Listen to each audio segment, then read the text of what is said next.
Em meio às páginas da história religiosa, um dos episódios mais intrigantes envolve os mistérios revelados pela Virgem de Fátima. Em 1917, três crianças que cuidavam de ovelhas na pequena cidade portuguesa de Fátima afirmaram ter recebido 11 visitas de Nossa Senhora. Durante uma dessas aparições, a Virgem teria compartilhado com elas três segredos, ou profecias, que ficariam conhecidos como os segredos de Fátima. Embora os dois primeiros tenham sido divulgados com o tempo, o terceiro permaneceu envolto em mistério por décadas, alimentando todo tipo de especulações e teorias, até que o Vaticano decidiu torná-lo público no ano 2000. Desde então, o assunto tem gerado debates acalorados e diferentes interpretações dentro da Igreja Católica, despertando a curiosidade de fiéis e estudiosos. Mas afinal, o que diz essa visão e por que ela desperta tanto interesse antes de mergulharmos nos detalhes dessa história fascinante? Vale lembrar que as aparições da Virgem de Fátima não são apenas um capítulo da fé católica, mas também um fenômeno que marcou profundamente a cultura e a espiritualidade de Portugal. A devoção a Nossa Senhora do Rosário de Fátima, como também é chamada, surgiu justamente nesse vilarejo, onde hoje se ergue um dos santuários marianos mais visitados do mundo. Para os portugueses, ela é considerada padroeira do paz, um símbolo de fé e proteção.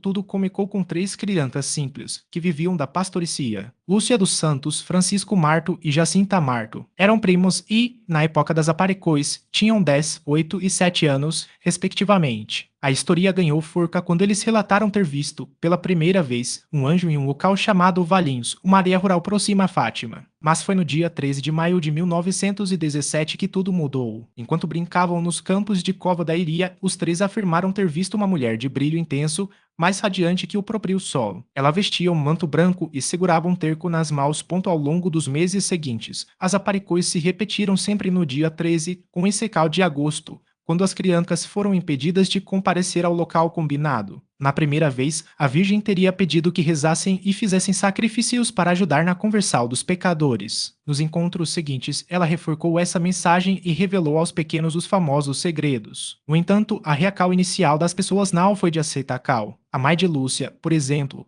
duvidou das palavras da filha, chegando a castigá-la por acreditar que ela estava inventando historias para chamar a atenção. A situação só mudou quando multidões começaram a se deslocar de Fátima, atraídas pelos relatos dos pastorinhos. O interesse crescente pelo fenômeno chamou a atenção das autoridades locais. Arthur Santos, administrador da região, viu nas aparições uma ameaça à ordem pública e decidiu intervir. No dia 13 de agosto, ele impediu que as crianças chegassem à Cova da Iria, prendendo-as sob a alegação de que suas historias estavam causando agitação. Durante o interrogatório, tentou forçá-las a revelar os segredos que a Virgem havia confiado a elas, mas Lúcia resistiu às pressões. Mesmo assim, os primos pediram permissão à Virgem para contar o que sabiam e ela teria consentido. Por causa da prisão, a aparição de agosto acabou acontecendo em outro local, os Valinhos, onde antes haviam visto o anjo. Os três segredos revelados pela Virgem aos pastorinhos foram divididos em profecias distintas. Os dois primeiros foram registrados por Lúcia em 1941, décadas depois das aparições. O primeiro descrevia uma visão aterradora do inferno. Segundo o relato da menina, a Virgem mostrou-lhes um imenso mar de fogo, onde almas e demônios se contorciam em meio a chamas e fumaça, emitindo gritos de desespero. A cena era tão assustadora que, se não fosse pela promessa de Nossa Senhora de levá-los ao céu, as crianças teriam morrido de medo. Já o segundo segredo tratava da necessidade de salvar as almas do inferno por meio da devoção ao Imaculado Coração de Maria. A Virgem teria alertado que, se as pessoas não se convertessem,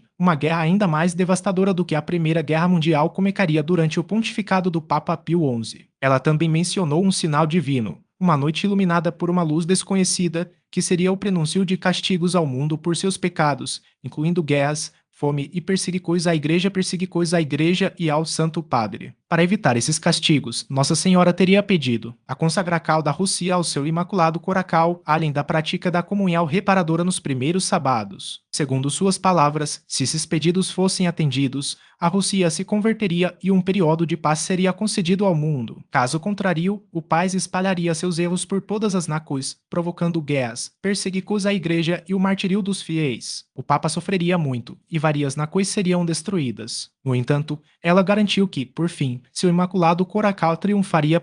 Segundo segredo, Portanto, não apenas anunciava a Segunda Guerra Mundial, mas também trazia uma advertência clara. A guerra começaria durante o pontificado de Pio XI, como de fato ocorreu. A luz desconhecida que iluminou os céus na noite de 25 para 26 de janeiro de 1938, um fenômeno registrado em diversos países europeus, foi interpretada como o sinal divino mencionado pela Virgem. Para muitos estudiosos, esse evento marcou o prenúncio dos horrores que viriam, confirmando as palavras de Fátima. A Rússia, naquele contexto, representava uma ameaça espiritual e política. Em 1917, o país havia passado por uma revolução que derrubou o Império Russo e instaurou um regime comunista, oficialmente ateu e hostil à Igreja Católica. A mensagem de Fátima, porém, não condenava o povo russo, mas sim os erros que seu governo propagava. A consagração do Paz ao Imaculado Coração de Maria, realizada pelo Papa João Paulo II em 1984, foi vista pelos fiéis como o cumprimento parcial dessa promessa, ainda que debates sobre sua validade e abrangência persistam.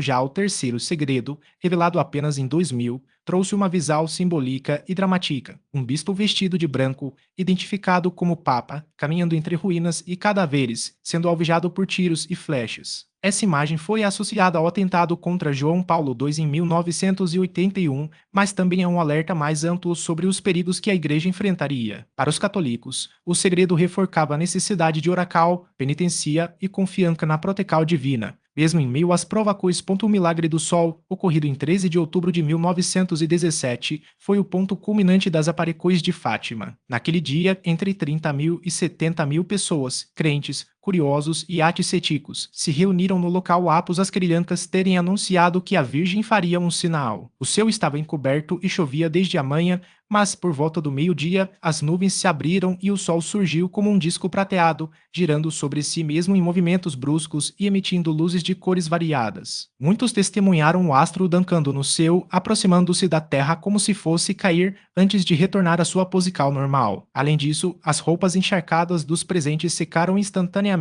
Os relatos sobre o fenômeno foram impressionantemente consistentes, apesar das variações nos detalhes. O padre Jean de Marchi, que dedicou anos a investigar o evento, coletou depoimentos de centenas de testemunhas, incluindo jornalistas, cientistas e descrentes. Em seus registros, descreveu o Sol como uma esfera de fogo que ora se tingia de vermelho escarlate, ora de amarelo ou roxo, girando em velocidade vertiginosa. Alguns afirmaram ter sentido um calor intenso, enquanto outros viram apenas reflexos multicoloridos nas nuvens. O jornal O Século, de Lisboa, relatou que a multidão, tomada por uma mistura de temor e extase, caiu de joelhos, chorando e rezando, convencida de que presenciava um milagre. Para os católicos, o evento foi a confirmação divina das aparições. A Virgem Maria, invocada como medianeira de Gracas, teria realizado o milagre para fortalecer a fé dos presentes e validar a mensagem de Fátima. Teólogos e cientistas apologistas, como o padre Elandro Pincente e o físico Stanley Jacqui, buscaram explicações que conciliassem fé e razão. Eles sugeriram que o fenômeno poderia ter sido causado por uma combinação de fatores naturais, como inversões térmicas, cristais de gelo na atmosfera e efeitos ópticos, mas coordenados de maneira sobrenatural. Segundo essa visão, mesmo que houvesse uma base científica, a precisão e a sincronia dos eventos tornavam um milagre inegável. Céticos, porém, oferecem interpretações distintas. O escritor científico Benjamin Radford argumenta que o Sol não se moveu de fato, pois um fenômeno dessa magnitude teria sido observado globalmente. Para ele, a experiência foi fruto de sugestão coletiva e pareidolia, a tendência humana de perceber padrões significativos em estímulos aleatórios. Radford destaca que muitas pessoas presentes já esperavam ver algo extraordinário,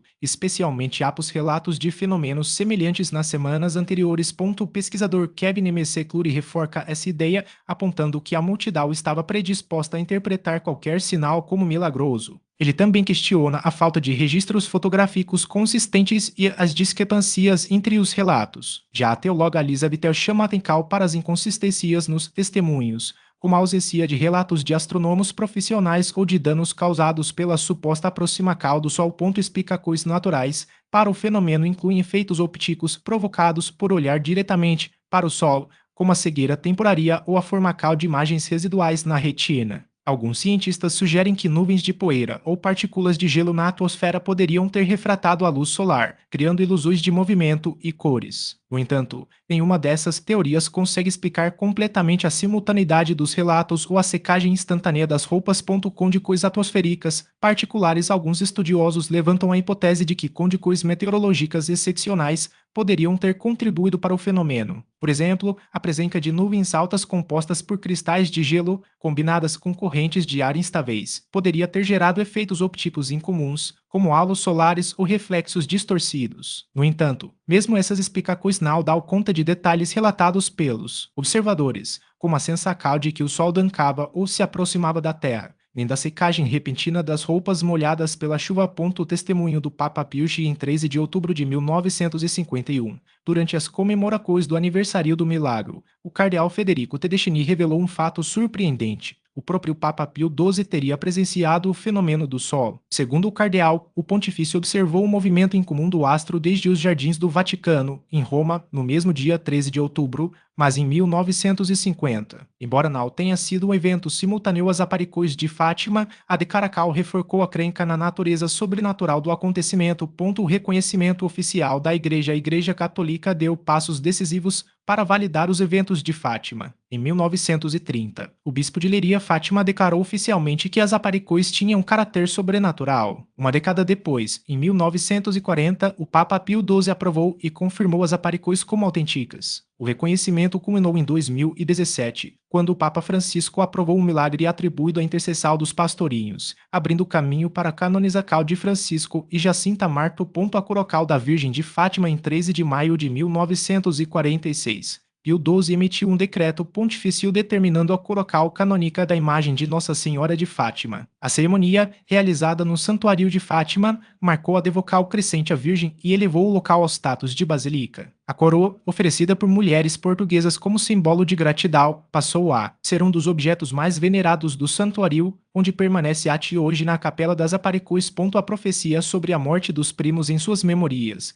escritas entre 1936 e 1941, Irmã Lúcia revelou que, durante a segunda aparical, em 13 de junho de 1917, a Virgem Maria lhe dissera que seus primos, Jacinta e Francisco, morreriam em breve. A previsão se cumpriu poucos anos depois, durante a pandemia de gripe espanhola que assolou a Europa entre 1918 e 1919. Lúcia registrou que, antes de adoecerem, Jacinta lhe confidenciara que a Virgem ia aparecera novamente, prometendo levá-la e ao irmão para o seu o sofrimento e a morte de Jacinta e Francisco. Francisco e Jacinta contraíram a gripe espanhola em 1918. Apesar da doença, ambos mantiveram uma fina balabel, seguindo as orientações que acreditavam ter recebido de um anjo. Ajoelhavam-se com a testa no chão, oferecendo seus sofrimentos como sacrifício pela conversão dos pecadores. Francisco recusou o tratamento médico e faleceu em 4 de abril de 1919, aos 10 anos, em sua casa. Jacinta, por sua vez, foi internada em um hospital em Lisboa, onde desenvolveu pleuresia. Submetida a uma cirurgia para remover 2 costelas, suportou dores atrozes, pois não pode ser anestesiada devido a problemas cardíacos. Mesmo assim, ofereceu seu martírio pela salvação das almas. Em 19 de fevereiro de 1920, pediu os últimos sacramentos,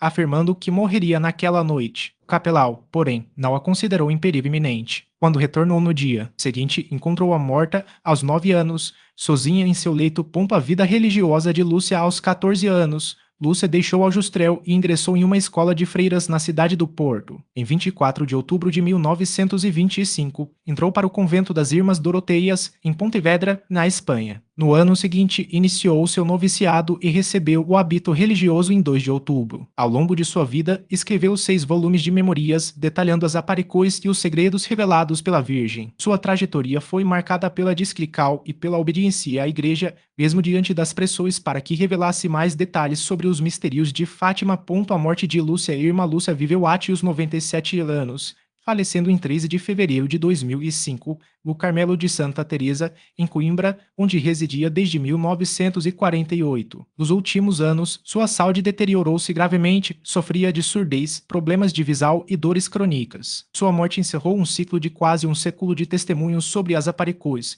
deixando para a história um legado de fé e mistério. A beatificação e canonização de Jacinta e Francisco em 1935. O corpo de Jacinta foi exumado e encontrado incorrupto, um sinal considerado milagroso pela Igreja.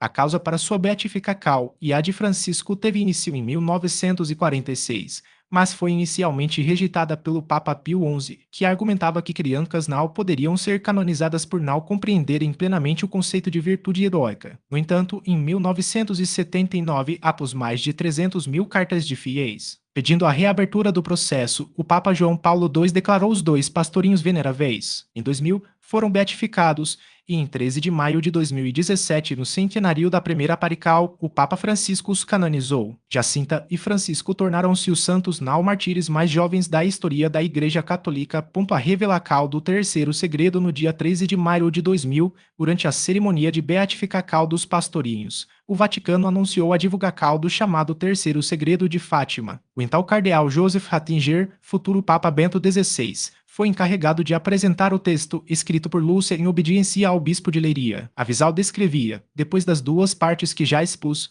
vimos ao lado esquerdo de Nossa Senhora um pouco mais alto um anjo com uma espada de fogo na mão esquerda, ao cintilar, despedia chamas que pareciam incendiar o mundo, mas apagavam-se com o contato do brilho que da mão direita expedia Nossa Senhora ao seu encontro. O anjo, apontando com a mão direita para a terra, com voz forte dizia: penitencia, penitencia, penitencia. E vimos numa luz imensa que, e Deus, algo semelhante a como se veem as pessoas no espelho, quando passa um bispo vestido de branco. Tivemos o pressentimento de que era o Santo Padre. Vimos vários outros bispos, sacerdotes, religiosos e religiosas subir uma escabrosa montanha, no cimo da qual estava uma grande cruz de troncos fusticos, como se fossem de sobre com a casca. O Santo Padre, antes de chegar lá, atravessou uma grande cidade meio em ruínas e meio tremolo, com andar vacilante, acabrunhado de dor e pena, orando pelas almas dos cadáveres que encontrava pelo caminho. Chegado ao cimo do monte, prostrado de joelhos aos pés da grande cruz, foi morto por um grupo de soldados que lhe dispararam vários tiros e setas. E do mesmo modo morreram uns tras outros os bispos, sacerdotes, religiosos e religiosas e várias pessoas seculares, cavalheiros e senhoras de várias classes e posicores. Sob os dois bracos da cruz estavam dois anjos, cada um com um regador de cristal na mão, recolhendo neles o sangue dos mártires e com ele regando as almas que se aproximavam de Deus. As controvérsias em torno do terceiro segredo desde sua revelação, o conteúdo do terceiro segredo gerou debates acalorados. Segundo algumas fontes, Lúcia teria insistido que o texto deveria ser divulgado em 1960, pois, conforme as palavras da Virgem, seria mais claramente compreendido naquela época. No entanto, em 1960, o Vaticano emitiu um comunicado afirmando que era provável que o segredo permanecesse selado para sempre. A decisão alimentou teorias conspiratórias e especulações sobre o verdadeiro conteúdo da mensagem, especialmente entre aqueles que acreditavam que ela previa eventos catastróficos, como guerras ou perseguições à igreja.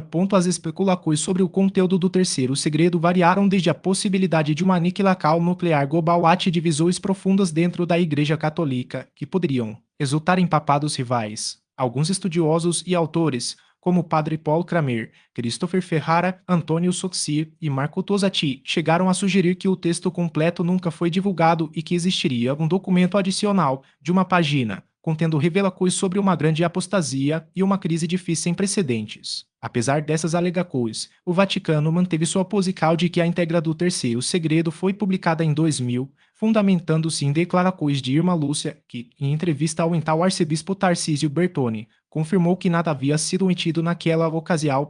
Sobre a interpretação oficial dos três segredos proféticos, o Papa Bento XVI esclareceu que se tratavam de revelações privadas da Virgem Maria, cujo propósito é guiar os fiéis a viverem com maior plenitude o Evangelho. Durante uma visita apostólica a Portugal em maio de 2010, o pontifício explicou que o terceiro segredo não se restringia ao atentado contra o Papa João Paulo II na Praça de São Pedro, em 1981. Segundo ele, a mensagem possuía um significado permanente e sua relevância se estendia aos sofrimentos que a Igreja enfrentava naquele momento, especialmente diante dos escândalos de abuso sexual envolvendo membros do clero. Anualmente, milhões de católicos de todo o mundo peregrinam a Fátima, transformando o santuário em um dos principais destinos de devoção da cristandade. Desde o milagre do sol, o local se tornou ponto de encontro para fiéis que buscam oracal, penitenciária, tracas espirituais. Embora as peregrinações ocorram durante todo o ano, os dias 13 de cada mês atraem um número ainda maior de devotos, com picos de participação nas datas de 13 de maio e 13 de outubro, quando são realizadas procissões solenes e vigílias noturnas.